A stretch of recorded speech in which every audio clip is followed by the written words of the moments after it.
ပရိသတ်ကြီးအားလုံးပဲမင်္ဂလာပါဗျကျွန်တော်တို့ရဲ့ Zam Story Channel လေးကနေပြီးတော့ပြန်လည်ကြိုဆိုလိုက်ပါတယ်ဒီနေ့တင်ဆက်ပေးခြင်းတဲ့ဇာတ်လမ်းလေးကတော့ခြေထုံးလည်းမပဲနဲ့ဈေးထုံးလည်းမကျွဲနဲ့ဆိုတဲ့စကားကိုအခြေခံပြီးတော့ရှေ့ရိုးရွာနဲ့ပတ်သက်ပြီးတော့ရွာလေးတူရကကောင်းမလေးတယောက်ရဲ့ဟေးလန်ရှောက်ချားပွဲရာဇာတ်လမ်းလေးကိုတင်ဆက်ပေးမှဖြစ်လို့အဆုံးထိကြည့်ရှုပေးကြဖို့အတွက်တောင်းဆိုလိုက်ပါတယ်တခါတော့အေယာဝတီတိုင်းဒေသကြီးကရွာလေးတူရမှာဒေါခင်ကြီးလို့ခေါ်တဲ့အသက်60ကျော်အရွယ်အဖွားကြီးတယောက်ရှိခဲ့ဘူးလေဗျဖွားကြီးဒေါခင်ကြီးဟာနတ်ဆရာတယောက်ဖြစ်ပြီးတော့ရွာလုံးကလည်းသူ့ကိုယုံကြည်ကိုးကွယ်ကြတာပေါ့ရွာလေးရဲ့ထုံတန်းစင်လာရရထဲရွာတွေကနေမကောင်းမကြမ်းမာတဲ့သူတွေဆိုရင်နိစရစေကန်းမပြဘဲနေဒေါခင်ရဲ့ကိုးတာမှုကိုသာခံယူလို့ရှိတာပေါ့တိုက်ဆိုင်နာလားတကယ်လားဆိုတာကိုတော့မသိပေမဲ့အဲဒီလိုဒေါခင်ကြီးကူးလိုက်တဲ့သူတိုင်းဟာလည်းတော်တော်များများကပျောက်ကင်းကုန်ကြလေရှိတယ်ဗျဒီနေ့မှာတော့ဒေါခင်တယောက်အသက်အတန်ခဲမှန်ဆိုသလိုနာတာရှိယောဂဝေဒနာကိုစတင်ပြီးတော့ခံစားလာခဲ့ရပါတော့တယ်ဒေါခင်မှာတော့သမီးလေးတယောက်ရှိပြီးတော့သူမရဲ့နာမည်ကတော့လုံးတင်လို့ခေါ်တယ်ဗျအဲဒီကောင်မလေးကအရန်ကူမှချောမောလှပပြီးအေးအေးဆေးဆေးနေတဲ့ကောင်မလေးတယောက်သာဖြစ်ပါတယ်ပြီးတော့သူမငယ်စဉ်ကတည်းကပဲမိခင်ဖြစ်သူရဲ့ကိုးကွယ်ခြင်းတွေကိုအယုံကြည်မရှိခဲ့ဘူးဗျဒေါခင်တေဆုံးခါနေတဲ့အခါမှာတော့ရွာသူရွာသားတွေကလည်းသမီးဖြစ်သူလုံးတင်ကိုပညာအမွေဆက်ခံကြဖို့အတွက်တောင်းဆိုကြတာပေါ့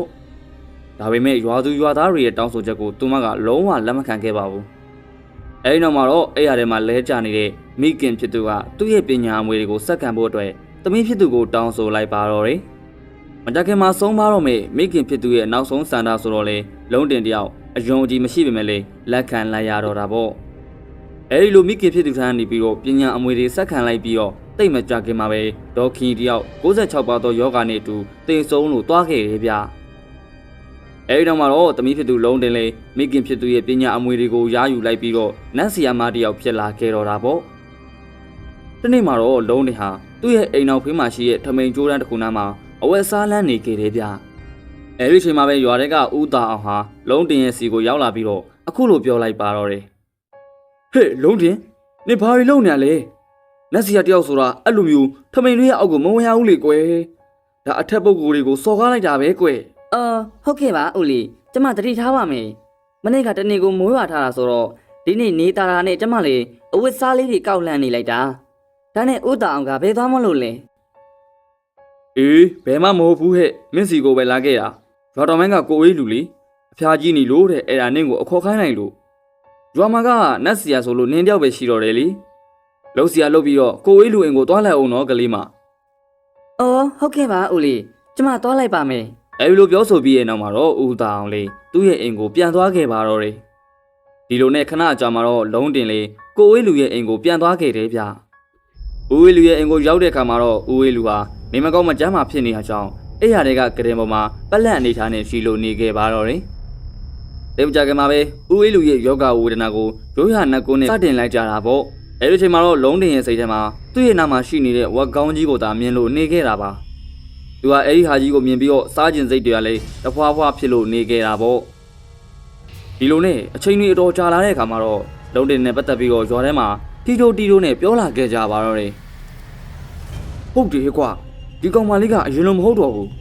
ဒေါခင်ကြီးကနတ်ကုန်းနဲ့ပတ်သက်ပြီးတော့တိကျလှုပ်ဆောင်ခဲ့တယ်လို့လုံးတင်ကတော့သူ့အမေနဲ့တခြားစီပဲကွေပြီးတော့ဒီကောင်မလေးကမစင်ချင်ဘူးဟေ့ဘိုးလေးကလည်းငါသူ့ရဲ့ချစ်ရောက်တော့ထမိန်ကျိုးတန်းအောင်ကိုဝင်းနေတာကွာဒါတွေကငါတို့ရဲ့အထက်ပုဂ္ဂိုလ်ရဲ့တားမြစ်ချက်တွေကိုချိုးဖောက်နေတာပဲကွာဦးတောင်တို့လူတစုဟာအဲဒီလိုပြောဆိုနေစမှာပဲသူတို့ရဲ့အနာကိုလုံးတင်တယောက်ရောက်လာခဲ့တယ်ဗျဦးတောင်တို့ရဲ့ဘေးမှာတော့ထနောင်းကုန်းရွာကဝယ်လာတဲ့အမဲသားတော်ကလည်းရှိလို့နေခဲ့တာပါအဲဒီအမဲသားတွေကိုမြင်လိုက်ရတဲ့အခါမှာတော့လုံးတင်တယောက်ဟန်မဆောင်နိုင်တော့ပဲအငန်းတရပြေးစားလိုက်ပါတော့တယ်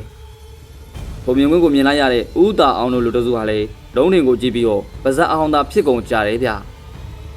လုံးတင်တယောက်အမဲသားတွေကုံသွားတဲ့အခါမှာတော့အဲ့ဒီနေရာကနေအမြန်ဆုံးပဲထွက်ပြေးသွားခဲ့ပါတော့တယ်အဲ့ဒီနောက်မှာတော့လုံးတင်ရဲ့တည်င်းဟာရက်ထဲရွာထဲမှာပို့ပြီးတော့ပြောစမှန်တွန်းလာခဲ့တယ်ဗျလုံးတင်ဟာတာမန်လူတယောက်နဲ့မတူတော့ပဲရွာထဲကလူတိုင်းဟာလည်းလုံးတင်ရဲ့အပေါ်ကိုတဖြည်းဖြည်းနဲ့ကြောက်ရွံ့လို့လာခဲ့ကြပါတော့တယ်လုံးတင်ရဲ့ရိုးရာနှက်ကွန်းနဲ့ကိုတာပေးလိုက်တဲ့ရွာသူရွာသားတိုင်းဟာလည်းတယောက်မှပြန်လဲမကောင်းလာကြပဲအားလုံးကတိမ်ဆုံးကုန်ကြတာပေါ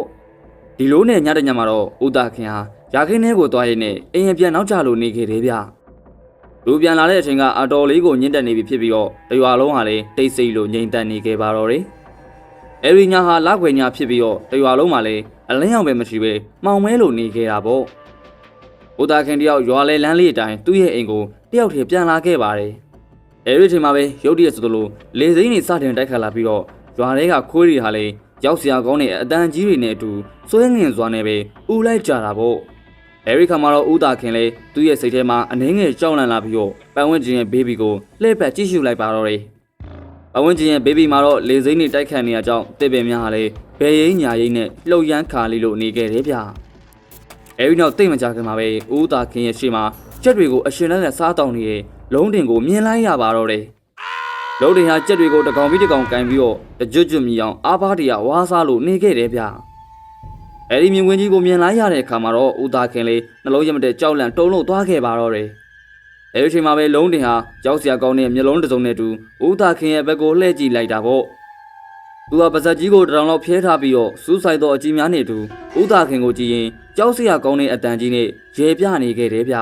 ။နောက်ပြီးသူမဟာနတ်ဆိုးတစ်ကောင်လိုဦးသားခင်ကိုကပြလိုက်ပါတော့တယ်။လာကွယ်ညာရဲ့အမောင်တူကျဲလေးတွေရဲ့မှိန်ပြပြအလင်းအောင်မှာတော့လုံးတင်ရဲ့ပုံစံကြီးဟာမြင်ဟသူ့ကိုအတော်လေးကိုတဲထိတ်ရင်ဖို့ဖြစ်လို့နေခဲ့တာပေါ့။အဲဒီနောက်မှာတော့ဦးသားခင်လည်းကြောင်လန့်တုံလို့သွားပြီးတော့နောက်ကိုပဲပြန်မကြည့်တော့ပဲခြေထောက်နဲ့တင်မှာတသားတဲ့ကြောင်ထွက်ပြေးသွားခဲ့တယ်ဗျ။ဦးသားခင်ရဲ့အော်တန်ကြီးဟာလည်းတရွာလုံးကိုဟိန်သွားခဲ့ပါတော့တယ်။အဲဒီလိုကိစ္စတွေဖြစ်ပြီးရဲ့နောက်မှာတော့လုံးတင်တယောက်ရွာထဲကနေပြီးပျောက်ချင်းမလားပျောက်သွားခဲ့တယ်ဗျ။နောက်ပြီးတပတ်လောက်ကြာတဲ့အခါမှာတော့အိမ်လေးရဲ့ကြောင်တစ်ခုမှရှိတဲ့ကတင်လေးပေါ်မှာရုပ်ပြက်ဆင်းပြက်ဖြစ်နေပြီးတော့တေဆုံးနေတဲ့လုံးတင်ရဲ့ခန္ဓာကိုယ်ကိုတွေးလိုက်ကြရပါတော့တယ်။အဲဒီလိုလုံးတင်ရဲ့အလောင်းကြီးကိုမြင်လိုက်ရတဲ့အခါမှာတော့ရွာသူရွာသားတွေလည်းရွာလေးရဲ့ထုံနှန်းစင်လာအတိုင်းပဲသူမရဲ့အလောင်းကိုမိရှို့တကြိုပေးလိုက်ကြတာပေါ့။ရှေ့ထုံးလဲမပဲနဲ့ဈေးသုံးလဲမကြွနဲ့ဆိုတော့ကျွန်တော်တို့ဂုခေတ်လူငယ်တွေအနေနဲ့ရှီရိုးရာတွေကိုမယုံဘူးဆိုပေမဲ့လည်းမထင်မြင်တော့ပြုလို့မရဘူးဗျ။ဒီဇလန်လေးမှာပါဝင်တဲ့လုံးတင်ဟာသူမအနေနဲ့ရှီရိုးရာတွေကိုအယုံကြည်မရှိတဲ့သူတစ်ယောက်သာဖြစ်ပါတယ်။အဲဒါကြောင့်သူမကရိုးရာနတ်ကွန်းကိုပေါ့တန်ပဲတွေးပြီးတော့စီကန်းတွေကိုချိုးပေါက်ခဲ့တာကြောင့်ပဲအခုလိုမျိုးသူမကအဖြစ်ဆုံးနဲ့ကြုံတွေ့လိုက်ရခြင်းသာဖြစ်တယ်ဗျ။ဒီဇလန်လေးကိုနားထောင်ကြည့်ရှုပြီးတော့မှမိတ်ဆွေတို့လည်းအသိပညာတစ်ခုခုရသွားလိမ့်မယ်လို့မျှော်လင့်ပါတယ်။ဇလန်လေးရောဒီမှာနဲ့ပြီးဆုံးသွားခဲ့ပါပြီဗျ။အဆုံးဒီနားဆင်ပေးတဲ့အတွက်လည်းပရိသတ်တယောက်ချင်းစီတိုင်းကိုအထူးပဲကျေးဇူးတင်ရှိပါတယ်။ကျွန်တော်ကတင်ဆက်သူမားနဲ့ပဲဖြစ်ပါတယ်။ခုလိုမျိုးဇလန်လေးတွေကိုကြည့်ရှုရတာကြိုက်နေတဲ့ဆိုရင်တော့ကျွန်တော်ရဲ့ channel လေးကို subscribe နဲ့အသက်တနိုင်သိရအောင်လေဘေးနားက notification ခေါင်းလောင်းလေးကိုနှိပ်ပေးထားကြဖို့တောင်းဆိုလိုက်ပါတယ်အားလုံးပဲနောက်တစ်ပုဒ်မှာပြန်လည်ဆုံတွေ့ကြတာပေါ့ဗျာ